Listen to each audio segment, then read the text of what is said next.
This is Audible. Penguin Random House Audio presents What My Bones Know, a memoir of healing from complex trauma. This is the author, Stephanie Fu. For Joey, Kathy, Dustin, and Margaret for being my family. Author's note. For my fellow Complex PTSD darlings. I know that trauma books can be triggering and painful to listen to. I've struggled through a number of them myself, but I felt that it was necessary for me to share my abusive childhood in order for the listener to understand where I'm coming from. Part 1 of this book might be tough for you, though I ask that you at least give it a shot. But I won't judge you if at any point you need to skip ahead. And I'd like to promise you this, even if it is a bit of a spoiler, this book has a happy ending. Prologue. Do you want to know your diagnosis? I blink and stare at my therapist. She gazes at me from her serene office where sunshine glows through her gauzy curtains, birdsong bursts through the windows, and one of those little fountains with a giant marble on it burbles, which I guess is supposed to be relaxing. In the back of the room is a framed copy of the poem Desiderata. You are a child of the universe, no less than the trees and the stars. You have a right to be here. But I'm not really here. My therapist's warm office is in San Francisco, and I am in my dark, freezing 6-by-6-foot office in New York City, talking to her through a small window on my computer. The reason I know about the poem in her office is the same reason I can't believe she is only telling me my diagnosis now. I've been her client for 8 years. My sessions with my therapist, whom I'll call Samantha, began when I was 22. When I lived in San Francisco and needed help with a very San Francisco problem, an INTJ tech nerd boyfriend. I looked out with Samantha. She was acerbic and clever, but loving.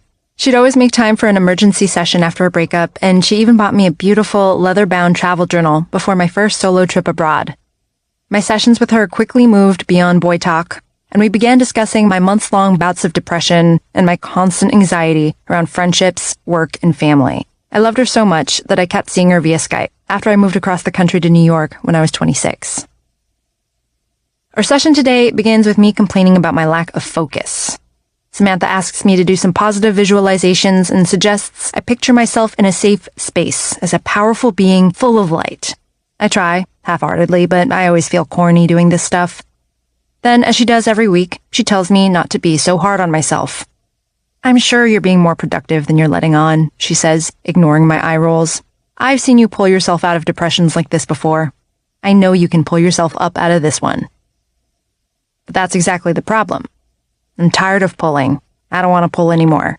I want a dumbwaiter, or an escalator, or a floating rainbow drug cloud, anything to lift me toward emotional stability, to fix me.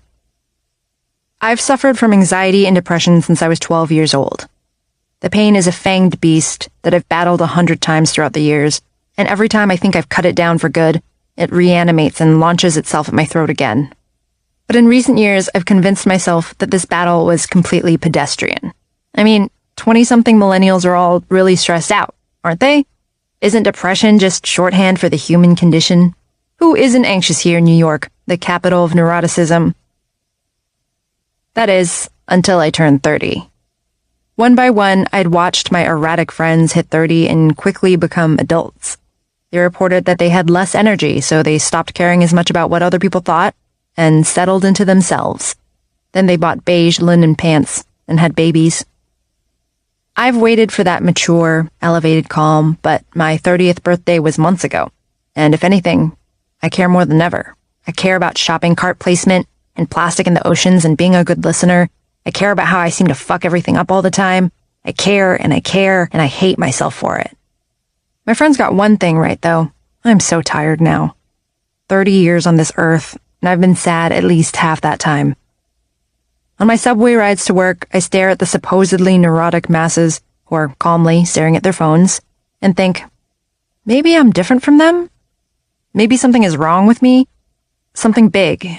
In the past week, I've been scrolling through various mental illnesses on WebMD, searching for symptoms that sound familiar to find an answer.